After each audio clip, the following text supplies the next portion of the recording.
In my opinion, Brett Baty has proven everything the Mets could have asked for this spring training and should be their starting third baseman on opening day. Will he get that opportunity though? We're going to discuss that on today's edition of Locked On Mets. You are Locked On Mets, your daily New York Mets podcast. Part of the Locked On Podcast Network, your team every day.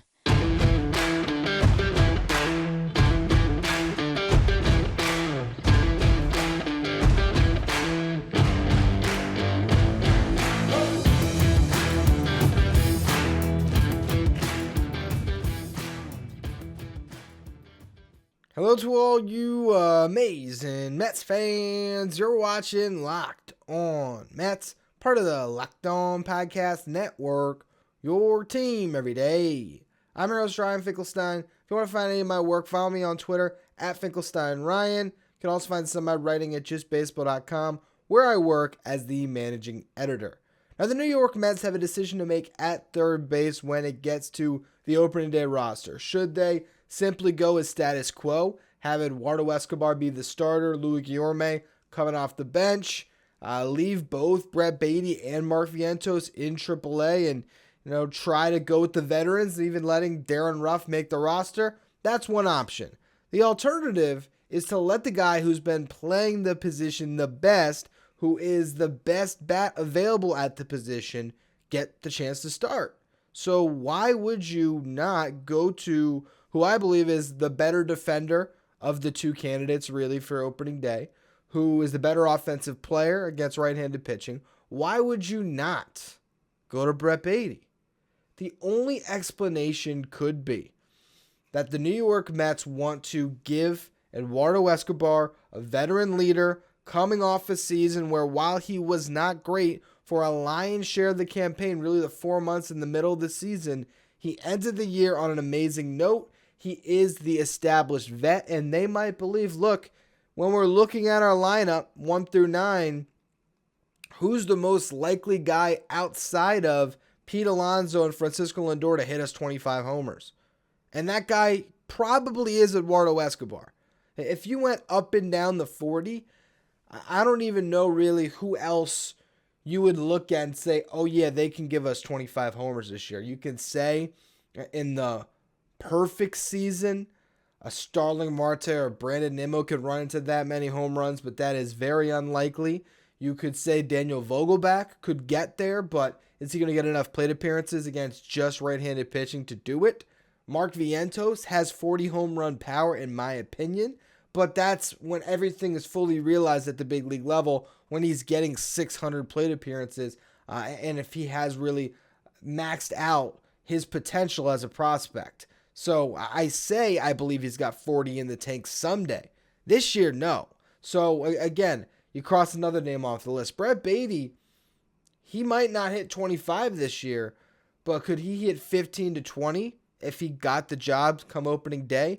Could he be a better defender than Eduardo Escobar? Could he go up and post a 127 WRC plus as a rookie? I think all of those things can happen, and because of that, I don't see what the Mets are waiting for here. If you look back to 2019, Pete Alonso had every opportunity to win that job in spring training. He played in 22 games, had 71 at-bats, hit 4 home runs, 5 doubles, 1 triple, batted .352 in spring, .387 on base, .620 slug. His OPS was just over 1,000. Brett Baty, you look at his numbers so far in spring, .342 average, .468 on base percentage. Again, going back to Alonso, .387. For Baty, he is getting on base at a .468 clip. Yes, he's only slugging .447, 1 home run, 1 double. But he is giving you great at-bats. He has walked 7 times compared to 13 strikeouts. So he's drawing his walks. He's getting his knocks. He's 13 for 38. So with those, 7 walks, you're looking at that 20 times on base in, what is it? I guess would be at 45 plate appearances, and that gets you to the .468 on base percentage. He's giving you a good at bat. And then we saw an article today by Tim Healy of Newsday where he was breaking down Eric Chavez's opinions on Baty as a third baseman. Chavez has been working with Baty a lot defensively. If you don't know, Eric Chavez won 6 gold gloves at the position, and he says this guy is more than ready. A big part of it for Baty was understanding that while it's the hot corner and you got to get that throw to first, you do have a little more time than he realized. And sometimes the best third basemen, they make it look like a bang-bang play, but it's because they know they have time, and it's important to get your feet set and really make a strong throw over there. And I think at times with a young third baseman, they can rush, and that leads to the bad throws, which is the throwing errors across the diamond, and you're in a position where you're like an Alec Boehm or an Austin Riley when he started off, where the defense is really an issue.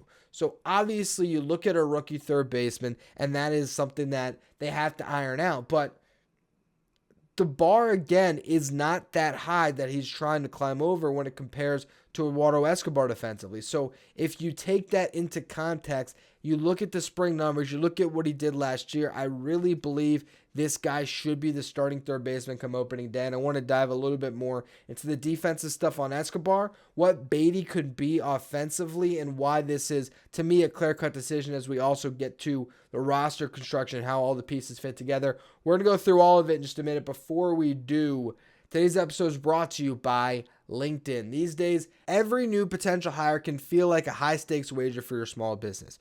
You want to be 100% certain that you have access to the best qualified candidates available. That's why you have to check out LinkedIn Jobs. LinkedIn Jobs helps you find the right people for your team faster and for free.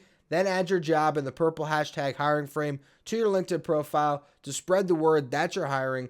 With simple tools like screening questions, it'll make it easy to focus on candidates with just the right skills and experience so you can quickly prioritize who you'd like to interview and hire. So as small businesses rate LinkedIn Jobs #1 in delivering quality hires versus leading competitors. LinkedIn Jobs helps you find the qualified candidates you want to talk to faster. Post your job for free at linkedin.com/lockedonmlb. That's linkedin.com/lockedonmlb to post your job for free. Terms and conditions apply. Eduardo Escobar is not a good defender at third base. There's this misconception out there that he is. If you look at the numbers last year, -11 defensive runs saved, -7 outs above average. He graded out among the top 10% of the worst defenders in all of baseball. Brett Baty is younger than Escobar by a decade. Brett Baty is more athletic. Brett Baty has a stronger arm at this stage. Brett Baty defensively has Eric Chavez saying he has every opportunity to thrive at the position, and he is feeling more comfortable. He had an epiphany at the position. I actually believe that Baty is the better defender. Now, Louis Guillorme is the best defender, and you can make an argument the Mets might be best with Guillorme and Escobar platooning like they were going to when we got to about August last year before Guillorme got hurt, where you can say, hey, Guillorme defensively is just going to bring you so much. He's going to get on base at a 350 clip. He's going to give you good at-bats. He's the guy you should go to. I mean, I understand an argument for each player. Ultimately, I don't believe that the Mets will use Guillorme in a regular role. He's going to be an irregular starter, as Buck Showalter likes to call him, getting some opportunities at second, third base. You can push McNeil to left. If Nimmo starts the season on the IL, I'm sure that's a move the Mets might go to, having Canna in center, McNeil in left, Guillorme at second. So they like Guillorme on the bench. And then defensively, when we're comparing Baty to Escobar, again, the bar is so low that he has to climb over that it just leads you to say, all right, well, what are we going to get from the bat? And again, if we look at what Brett Baty did last year, in Double-A, he was the best hitter in his league. A 160 weighted runs created plus that measures hitters based on a league average of 100. He was 60% better than a league average hitter in that league. The second best hitter was at a 131 WRC plus, if my memory serves. It's either 131 or 129. He was either 31% better than league average, or than the not even league average. 31% better than the second best hitter in that league, or 29% better. I don't have that in front of me, but I know it's one of the two. He hit 312, 406 on base, 544 slug, 19 homers in 89 games and 394 plate appearances, 462 on base percentage in 6 games in AAA. Got to the Mets, wasn't great in a small sample, but it was only 42 plate appearances. I really believe that bare minimum, this is a guy that this season gets on base at close to a 350 clip. I think he's there. Now, how high of an average is he going to hit for? What's he going to slug? How many home runs is he going to hit? I don't know. But let's just say, bare minimum, you get a 350 on base percentage and a 400 slugging percentage. And for his, different stops in the minor leagues, it was always over 400, generally looking at 500. In 2021 in high A, where he spent, a good part of the season, it was at 514. He struggled a little bit with the slug when he got to Double A last year in 2021. That is 2 years ago, I guess, 2 seasons ago. 424 slug. Double A last year was 554, and then didn't have him enough time in either of the other stops to give you a representative sample. But I think a 400 slugging percentage is something that you could expect, probably higher, probably closer to 450, which would then make him an 800 OPS player, which Eduardo Escobar was certainly not last season. You look at Eduardo Escobar's numbers last year, and altogether he played to the back of his baseball card, right? Altogether, he was a 240 hitter, 295 on base, 430 slug, 106 weighted runs created plus, was 1 point below what he posted the year prior, and he did hit his 20 home runs. But, the OPS, if you combine it, you look at the on base plus the slugging, he was at 726. If Brett Baty is getting on base at a 350 clip, it's not going to take much, slugging wise, to eclipse what you were getting from an Escobar. And then things get even more concerning for Escobar when you dive into the splits, because he was really good as a right-handed batter. He's a switch hitter. He hit 263 with 9 of his 20 home runs in obviously half of the plate appearances against lefties. He had 11 home runs against righties swinging from the left side. You look at the overall numbers facing off against right-handed pitching. 231 average, 293 on base, 387 slug, a 95 weighted runs created plus. He was 5% worse than your league average hitter. Then you go and look at what he did against lefties. Hit 263, 302 on base, 525 slug, 827 OPS compared to 681 against righties, 133 WRC plus. Eduardo Escobar is at a point in his career where he should be swinging it primarily from the right side. He should not be facing right-handed pitching. Baty is the guy that's perfect to complement Escobar. It's why when Yorme went down, after they formed that platoon, they called on Baty, not Vientos. I don't see any reason to not just let Baty learn at the big league level. You have some concerns still defensively. Only way for him to get better and iron them out is fielding against MLB hitters. You want to see him continue to develop as a hitter. Obviously, he'd get maybe a little bit more regular playing time on AAA. I guess the only thing you could say is if you want him to face righties and lefties. That'd be the only thing. Whereas at the MLB level, I think Baty is probably best served to be shielded from lefties a little bit early in his career, because you have an Escobar who's better and you're trying to win as much as possible. But you look at the spring training numbers, you look at the way he showed up to camp, the way he looks like he's improved in every facet of his game, the fact that he's getting on base in nearly half of his at-bats in spring training, and to me it makes too much sense to not allow him to be part of this team.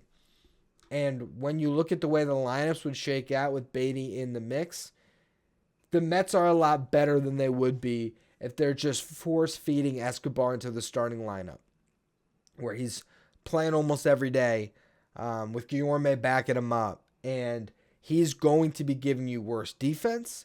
And against right-handed pitching, he's not going to be giving you great at-bats. He might run into his home run still, but it's not going to be the same type of at-bat that you're going to get from a Brett Baty, who is going to be hitting line drives all over the field, working good counts, drawing his walks, and probably getting on base against right-handed pitching in particular, about at least maybe 60 points higher when it comes to the on-base percentage than what you're going to get from Escobar. And when you're looking at a hitter at the bottom half of the order where you want to get some traffic on the bases for the top of the lineup, that's what you should be trying to lean into. We're going to discuss how those lineups could be set up in just a minute. I also want to have a little bit of a moment discussing Darin Ruf. Before we get to any of that, though, you got to try Built Bars. They're a sponsor for today's show. They are absolutely delicious. If you're looking for a treat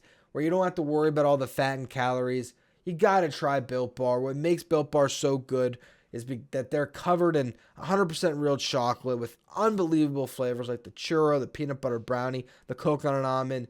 These bars taste like candy bars while maintaining amazing macros, coming with only 130 calories, only 4 grams of sugar, with a whopping 17 grams of protein. And now you don't have to wait around for a box, because in the past I did tell you, go to Built.com, and that's still where you should go if you want to get a mixed box where you can try multiple flavors. But if you want that Built Bar right now, head to Walmart or Sam's Club. You go to the pharmacy section of your Walmart.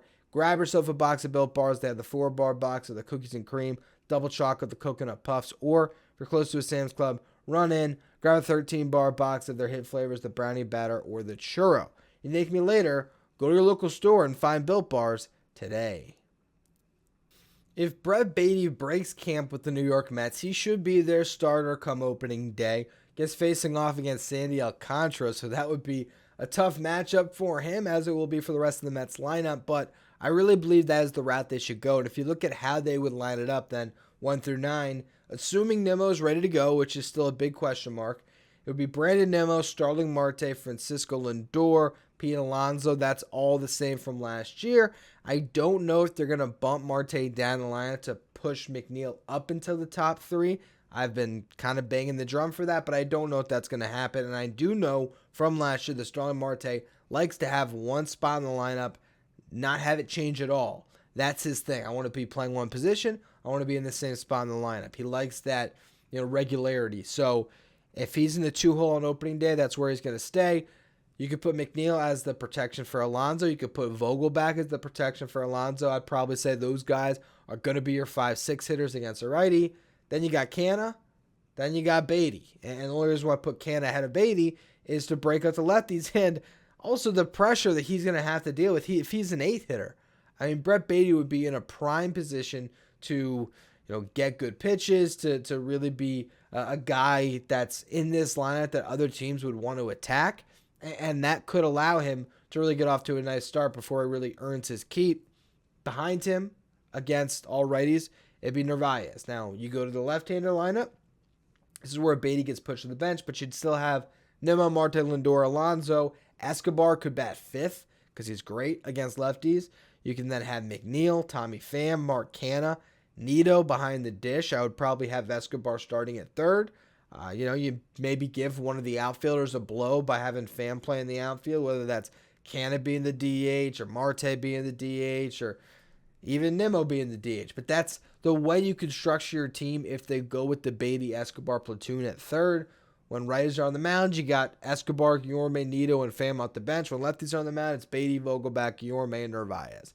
I think the team makes sense. It's maybe lacking a little bit of speed, lacking a true backup center fielder, but that's basically where you're at with the fact that they went out and they signed Tommy Pham, which is a conversation I already had. The Mets made a mistake. That was a past podcast we did. I do think that the team makes a little less sense, doesn't fit quite the way it should because of fans' presence, but because of it, you're probably not going to be able to get a Tim LeCastro on this roster unless you go with a LeCastro over a Baty, and then your overall lineup is going to take a big hit. Now you look at the coverage at each position: first base, Alonso, Escobar, Vogelback. Those would be your options there. Second base, McNeil, Guillorme, Escobar. If you had Baty, Escobar can play around a little bit. He's played some second in his career. You could have him do that on occasion. You'd have Lindor and Guillorme at short, Baty, Escobar, Guillorme at 3rd, Canha, Pham, McNeil, and even Baty in a corner spot in the outfield and left. Center, Nimmo, Marte, Canha, right. Some combination of Marte with McNeil backing up as well with, Canha, Pham, however they had to do it. I think the team makes a lot of sense with Brett Baty on it. That's the bottom line. And I think it doesn't make a lot of sense to put Darin Ruf on this roster. Look, he is struggling in spring. He struggled with the Mets last year. He's got this wrist arthritis. It's just all going bad for Darin Ruf at this point. He's 36 years old. He's getting some opportunities in spring to try to get some at-bats. It's 20 at this point, 7 games played. He's hitting 150, 227 on base. He has gotten 3 hits in his 20 at-bats, 1 double, no home runs. He has, 6 strikeouts and 2 walks. So I don't see the fit on the roster for Darin Ruf.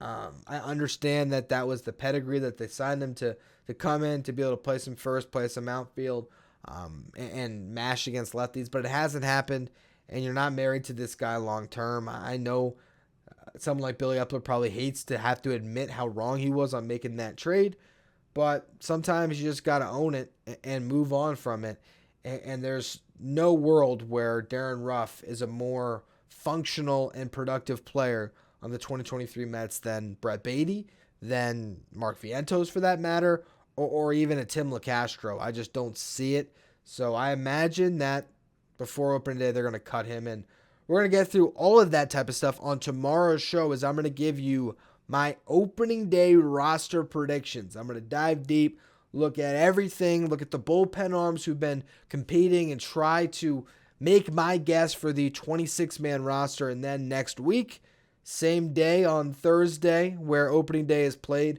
we'll get some confirmation as to how close I was to predicting everything correctly. But make sure, if you don't want to miss that episode or anything else we got going on, to follow, rate, and review wherever you get your podcast. Also subscribe on YouTube. Follow me on Twitter, at Finkelstein Ryan. Follow the show at Locked On Mets. Thank you for making Locked On Mets your first listen every day. Now for your second listen, check out Locked On Fantasy Baseball. If you want to win your league this year, if you want to always be on top of the waiver wire pickups, you want to be prepared for your draft, make sure you check out Locked On Fantasy Baseball, part of the Locked On Podcast Network, your team every day.